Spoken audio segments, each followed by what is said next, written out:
14 ফেব্রুয়ারি পর্যন্ত বাড়ল শিক্ষা প্রতিষ্ঠানের ছুটি। করোনাকালের এইচএসসির ফল প্রকাশ কাল।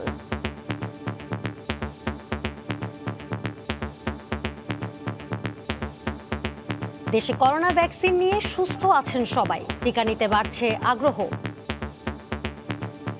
কোনো পার্শ্ব প্রতিক্রিয়ার কথা যেভাবে বলা হচ্ছে আমি সেরকম এখনো দেখছি না। ভ্যাকসিন নেওয়া আজকে 2 দিন শেষ হলো, তো আজকে পর্যন্ত আমার কোনো সাইড এফেক্ট হয় নাই। আমার কোনো দ্বিধা নেই, আমি অবশ্যই এটা নিতে আগ্রহী। হেলথ সিকিউরিটির জন্য আমাদের নেওয়া আগ্রহী ছিলাম যে আসতে আমি খুশি। দেখছিলেন প্রধান শিরোনাম, দুপুরের সময় সঙ্গে আছি আমি জেনিফার কামাল। এবার অন্যান্য শীর্ষ সংবাদ। এবং দুদকের তৎপরতায় লোপাট হওয়া 20,000 কোটি টাকা ফেরত পেয়েছে ব্যাংকগুলো। ঋণ জালিয়াতি ও অনিয়ম ঠেকাতে আরও তৎপর হওয়ার পরামর্শ।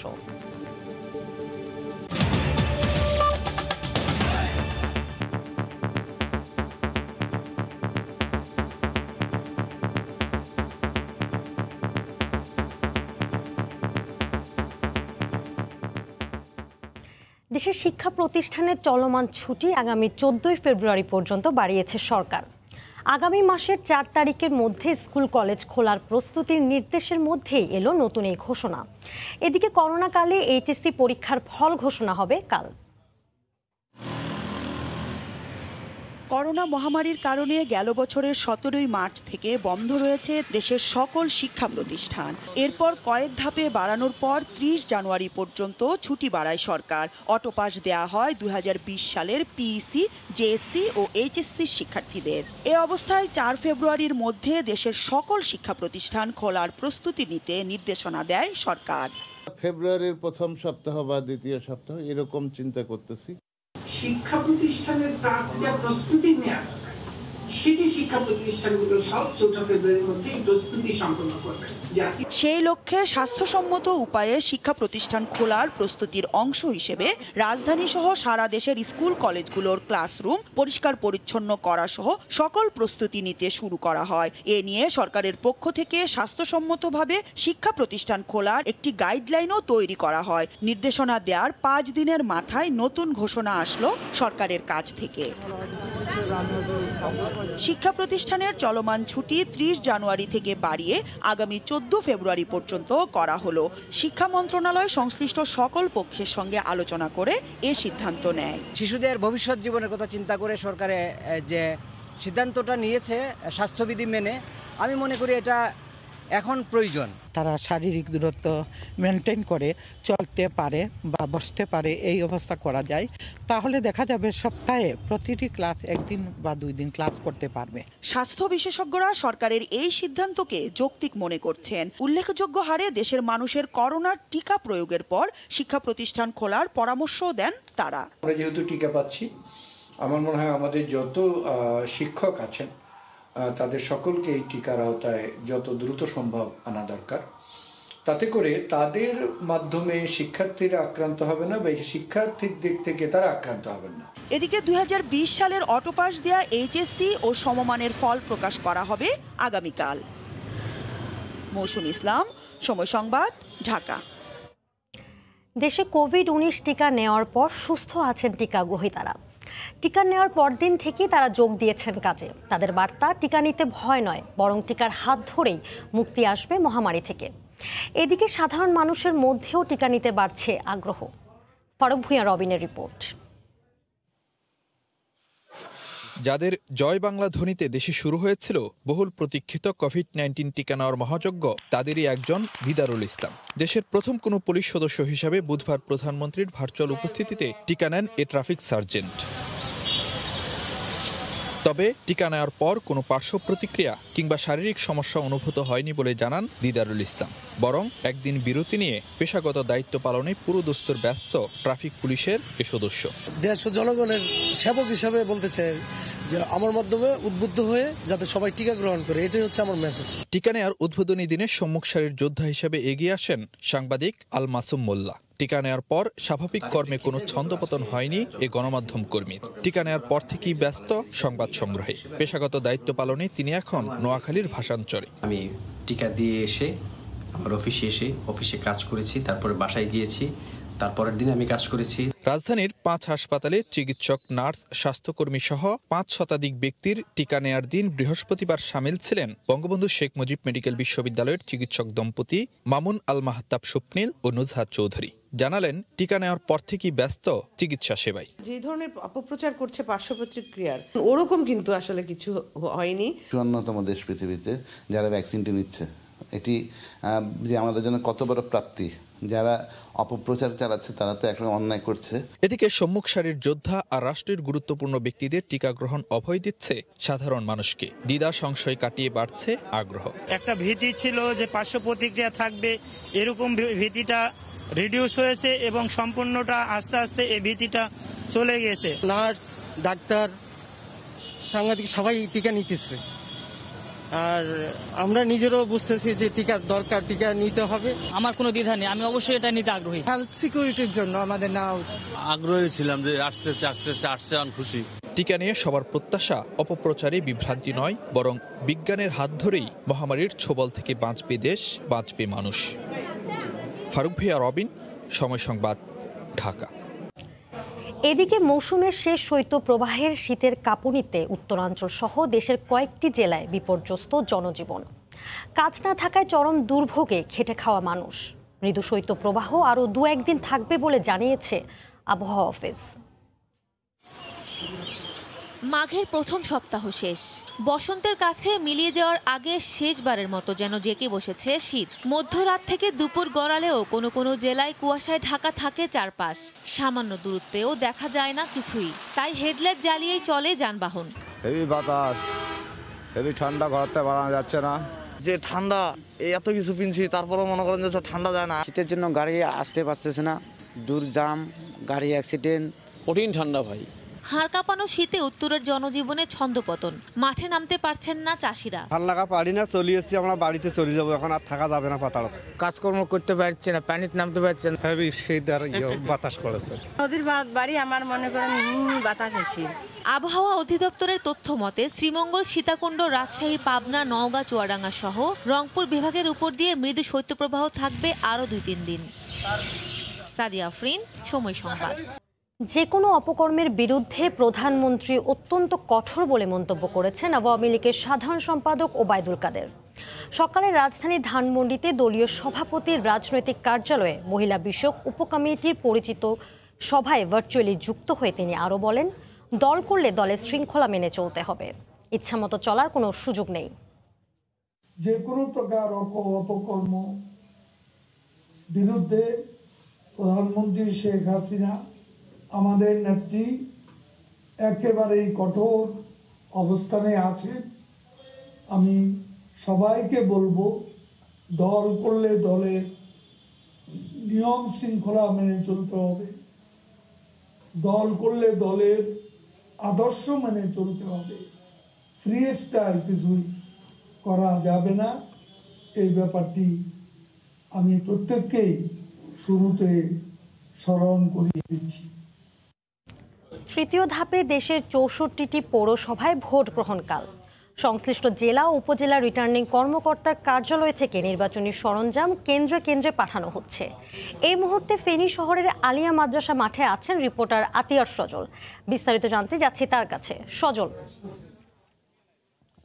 জেনিফার, আগামীকাল যে সারা দেশে পৌরসভা নির্বাচন অনুষ্ঠিত হতে যাচ্ছে তার মধ্যে ফেনী পৌরসভায়ও নির্বাচন অনুষ্ঠিত হবে এবং আপনাকে জানিয়ে রাখি, আমরা রয়েছি ফেনীর যে নির্বাচন অফিস রয়েছে জেলার, সেই নির্বাচন অফিসের একেবারে সামনের অংশে আলিয়া মাদ্রাসা মাঠে, যেখান থেকে কিছুক্ষণের মধ্যেই যে নির্বাচন সরঞ্জামাদি রয়েছে সেগুলো যে কর্মকর্তা রয়েছেন তাদের কাছে বুঝিয়ে দেওয়া হবে। আপনাকে যদি বলি, ফেনী পৌরসভার ভোটার সংখ্যা প্রায় 91,662 জন এবং এখানে কেন্দ্র সংখ্যা হচ্ছে 45টি এবং ভোটার কক্ষ সংখ্যা হচ্ছে 241টি। আর যদি আপনাদের প্রার্থীদের পরিসংখ্যান দেয়, সেক্ষেত্রে আওয়ামী লীগ, বিএনপি সহ মেয়র পদে 5 জন প্রার্থী রয়েছেন এবং সাধারণ ওয়ার্ডে 18টি ওয়ার্ডে এখানে 10টিতে বিনা প্রতিদ্বন্দ্বিতা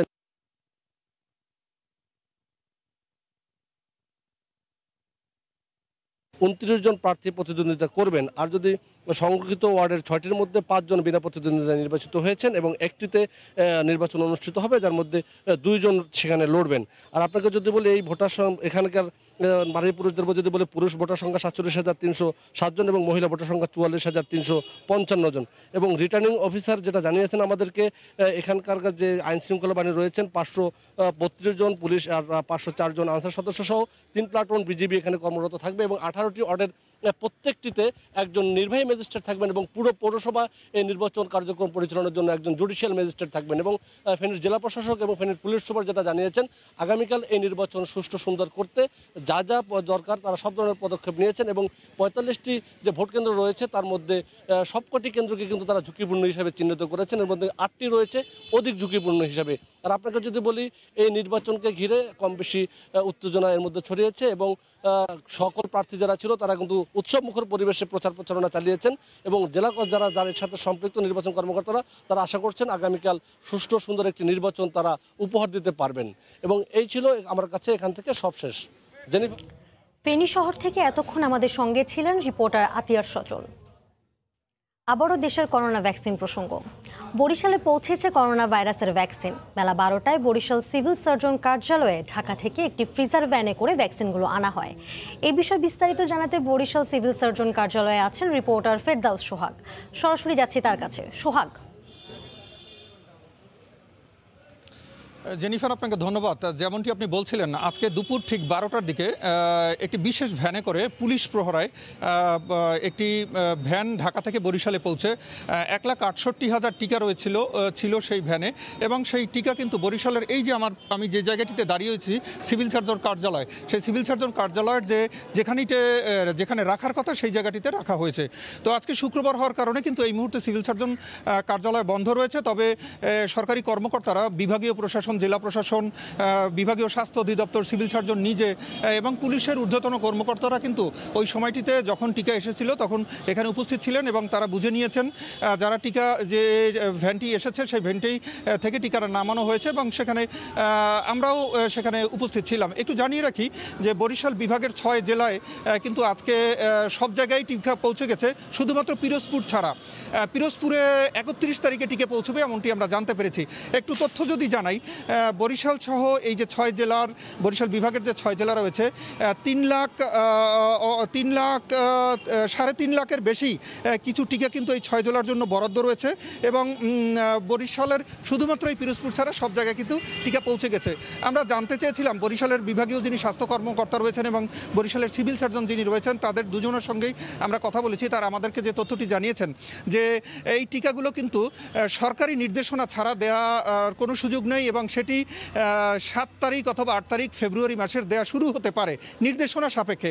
এবং তার আগে কিন্তু এই ছুটির অর্থাৎ আগামীকালকে থেকে 29 তারিখ থেকে কিন্তু এই টিকা যে এসেছে এই টিকাগুলো দেওয়ার জন্য যারা স্বাস্থ্য কর্মকর্তা রয়েছেন, স্বাস্থ্যকর্মী রয়েছেন, তাদের প্রশিক্ষণ শুরু হবে।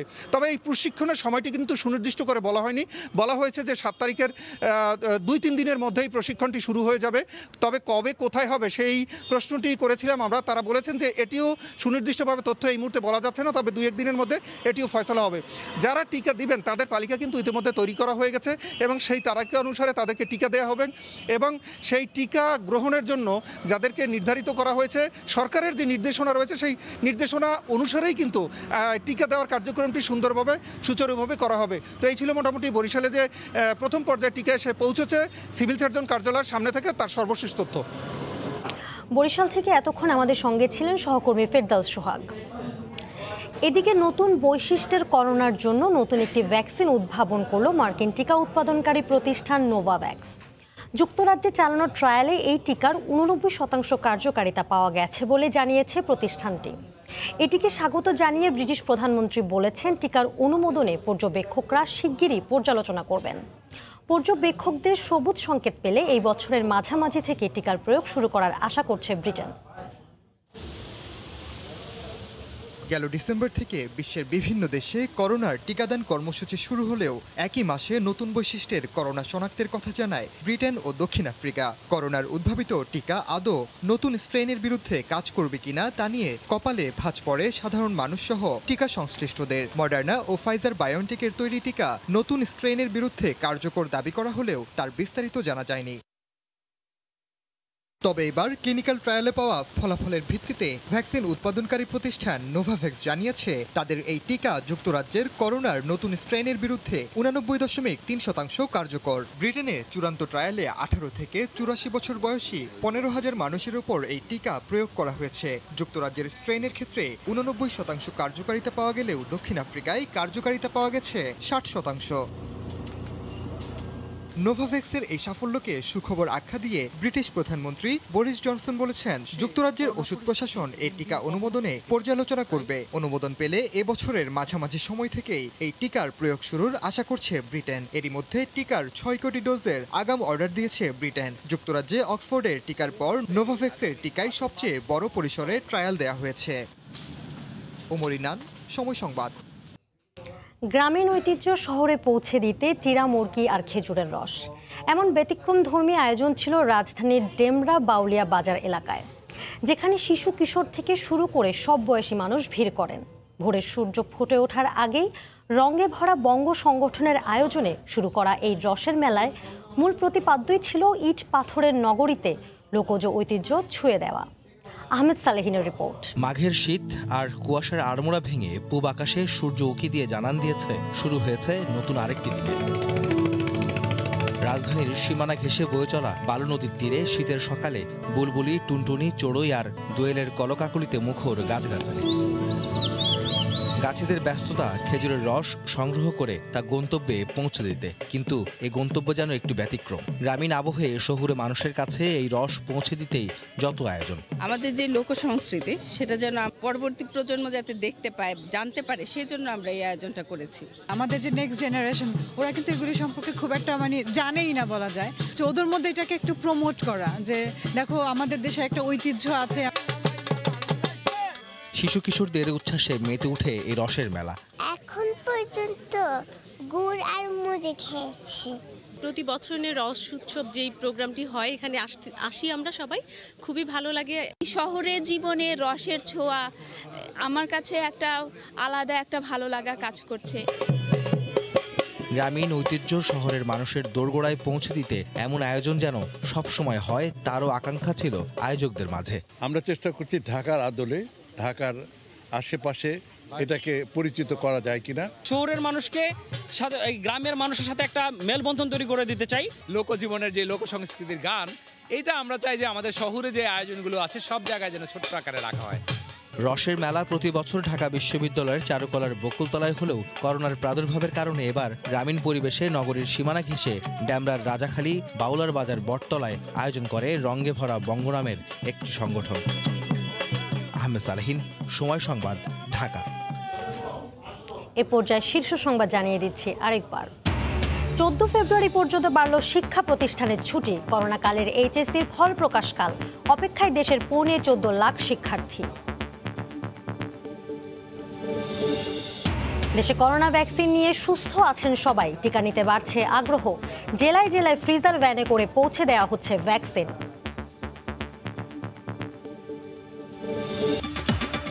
এই ছিল দুপুরের সময়, সঙ্গে থাকুন সময়ের।